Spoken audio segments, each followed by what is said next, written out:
American കപ്പലിന് നേരെ ചെങ്കടലിൽ വെച്ച് വീണ്ടും യമനിൽ നിന്നുള്ള ശക്തമായിരിക്കുന്ന ആക്രമണം. എയർക്രാഫ്റ്റ് കാരിയറിനെ ആക്രമിച്ചതിന് പ്രതിരോധമുണ്ടാക്കാൻ വേണ്ടി USSന്റെ ആരിസൺ ട്രൂമാൻ വന്നു. അതിനു നേരെയും അക്രമമായി.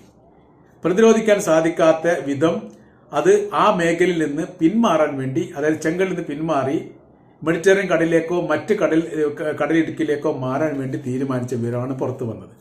ഈ പ്രതിരോധവുമായി ബന്ധപ്പെട്ട സംവിധാനത്തിൽ പരാജയമുണ്ടായതുകൊണ്ട് കമാൻഡറെ സ്ഥാനത്തിൽ നിന്ന് സസ്പെൻഡ് ചെയ്തതായിട്ട് അമേരിക്ക പ്രഖ്യാപിക്കുകയും ചെയ്തു.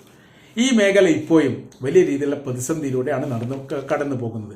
കാര്യം എന്ന് പറയുന്നത്, യമന്റെ കൈവിലുള്ള ബാലിസ്റ്റിക് മിസൈലോ ക്രൂസ് മിസൈലോ പ്രതിരോധിക്കാൻ വേണ്ടിയിട്ട് അമേരിക്കയുടെ ഒരു സൈനിക സംവിധാനത്തിനും അല്ലെങ്കിൽ പ്രതിരോധ സംവിധാനത്തിനും SM-2 എന്ന് പറയുന്ന പ്രതിരോധ സംവിധാനങ്ങളൊക്കെ അവരുടെ കയ്യിലുണ്ട്. $2.4 ബില്യൺ ഒന്നിന്റെ വില കണക്കാക്കുന്നത്.